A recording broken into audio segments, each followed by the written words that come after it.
And for me it's very strange when people, especially New Age spirituality, they say, okay, let me choose my religion and let me forget about my roots.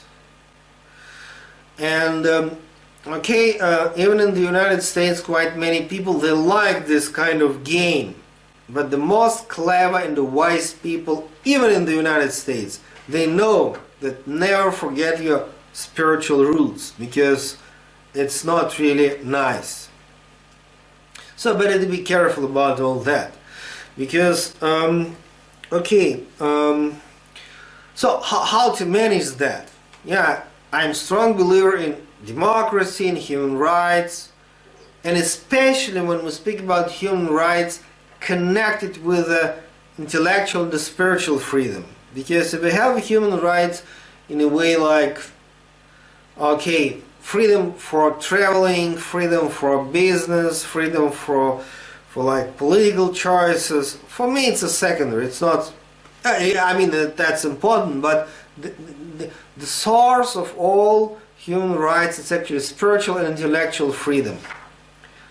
If you put limitation for the spiritual and intellectual freedom, then all the rest useless. Yeah, it is good to choose your own tradition. Okay, if we'll take myself as an example, my choice is mostly, I just want to emphasize, mostly meditation of Kriya Yoga. I think it's the best meditation for me. I'm not going to say that this is the best, but this is the best for me. And I see the history of Kriya Yoga, at least previous 150 years, and I see huge number of bright personalities. And it means, when sometimes people in India and in the West, sometimes they say, oh no, it's like all that things like Mahadar Babaji, really fantasy created by Yogananda. All that Kriya Yoga fantasy created by this and that person. But if it is fantasy, it's a huge fantasy. Of course it is not fantasy. This bunch of techniques, this system of techniques produced the greatest number of enlightened beings for 19th and 20th century. Of course, a lot of enlightened mystics we have in a tantric Buddhist tradition, but apart from that, really Kriya Yoga is among the most greatest traditions, and so the results are really indication of the greatness and authenticity.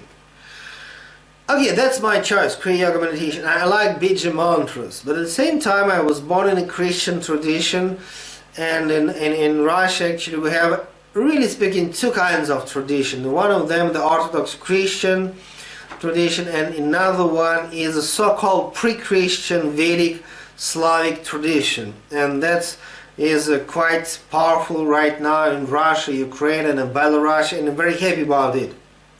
So it means my approach is here, I have to be conscious, careful about that. And okay, if I'll give you, as actually if I'll give you the list of the traditions which I'm interested in, it will be huge. I'm practicing Hatha Yoga, Qigong, Tai Chi Chuan.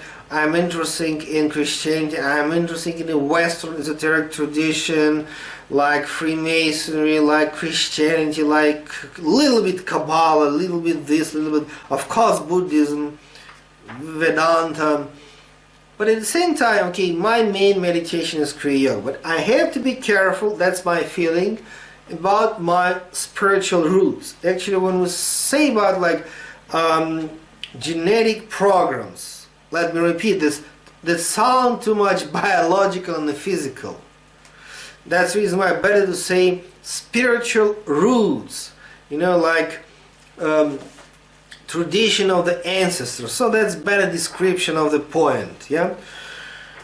And if we take 7 chakras, chakra number 2, which is Swadhisthana, and that is sacrum, again, that's about family life. The information of the Svyatoslav chakra is about family life. And the family life means previous generation. Then the second step, okay, your own personal, like, family, husband and wife relationship. Then the next step is, okay, your children, grandchildren, or nephews, whatever next generation which you have in your family. And okay, normally I emphasize that in a husband and wife relationship there are three levels: physical, physical or biological, the first one. The second one is more like about psychology, and the third one is a spiritual. And the perfect family is when husband and wife, they both satisfied quite physically with a relationship. The second, they have a huge, wonderful balance, if we'll speak about it from the standpoint of psychological understanding. And then the third level is spiritual unity, when both of them are spiritual seekers and they respect each other and they go together, in that spiritual quest. And it's interesting that it's not necessary that husband and wife must strictly follow the same tradition. Like in my case, for example, okay, my guru was Yogi Ramaya, yeah? But my wife, she never saw him. Okay, both of us were visiting Sai Baba, previous Sai Baba and current Sai Baba, and we like Ganapati Sacchidananda Swami, okay, and at the same time we have different approaches to Christianity. I'm more involved in the practicing Christian prayers, better to say, not mantras, of course. And my wife, okay, she likes Christianity, but maybe less involved. So it doesn't mean that we have to be members of one sectarian community. No, not about that. But respect and the process it must be. Then the wonderful thing about Svyatoslav chakra, but this very chakra is at the same time, keeps information about your pranamaya kosha. Pranamaya kosha means your energy structure.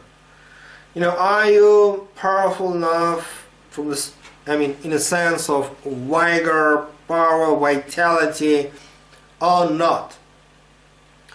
And that's quite logical to suppose that if family stuff and energy structure in one chakra, it means somehow it's strongly connected, and it's really so. So that means a huge source of life energy is family tradition.